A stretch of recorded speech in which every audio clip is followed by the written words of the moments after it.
Red బుక్లో అంతవరకే రాశారా? నాకు ఇది ఇన్ఫర్మేషన్ ఉంది. ఎలిమినేట్ చేసేయాలని కూడా రాశారట.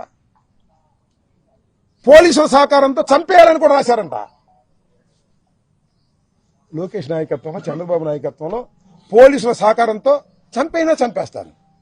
ఎందుకంటే పోలీసుల సహకారంతో మనుషుల్ని హత్య చేసేటటువంటి అలవాటు ఉంది చంద్రబాబు నీకు. ఆ అలవాటే మీ అబ్బాయికి వచ్చింది. చూస్తా అది కూడా. ఈ వైఎస్ఆర్ కాంగ్రెస్ పార్టీలో జగన్మోహన్ రెడ్డి గారి వెంట ఉండి నేను మాటకి చీటికి మాటకి పార్టీలు మార్చిన వాడిని కాదు.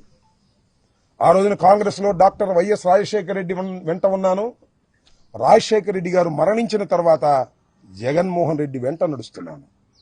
చీటికి మాటికి పార్టీలు మార్చి అధికారం ఎక్కడుంటే అక్కడ తాపత్రయపడేటటువంటి వ్యక్తిని కాదు. కష్టాన్ని నష్టాన్ని భరించగలిగినటువంటి వ్యక్తిని. ఎప్పుడు హంసతూలిక తల్పాల మీద ఉండాలనుకోవడంలా మట్టి గెడ్డల్లో కూడా ఉండాలనుకుంటున్నా. జైల్లో నేల మీద ఉండాలనుకుంటున్నా. నన్ను ఏం చేస్తారు మీరు?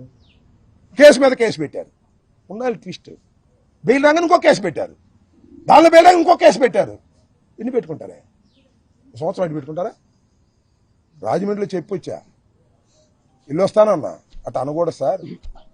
జైలు దగ్గర ఇల్లు వస్తాను అనకూడదు అన్నారు. ఈ 5 సంవత్సరాల్లో మళ్ళా పంపిస్తారా లోకేష్?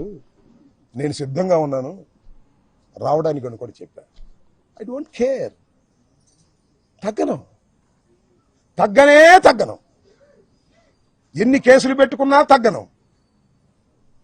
సావనైనా చస్తాను గాని ఎంబటి రాంబాబు తగ్గే ప్రశ్నే రాదు. చంపితే చస్తా, బ్రతికుంటే సాధిస్తా, చంపేస్తే సమాధి సాధిస్తా. చంద్రబాబు గుర్తుపెట్టుకో. భయపడే ప్రశ్న ఉద్భవించదని కూడా ఈ సందర్భంగా నేను చెప్పదలుచుకున్నాను.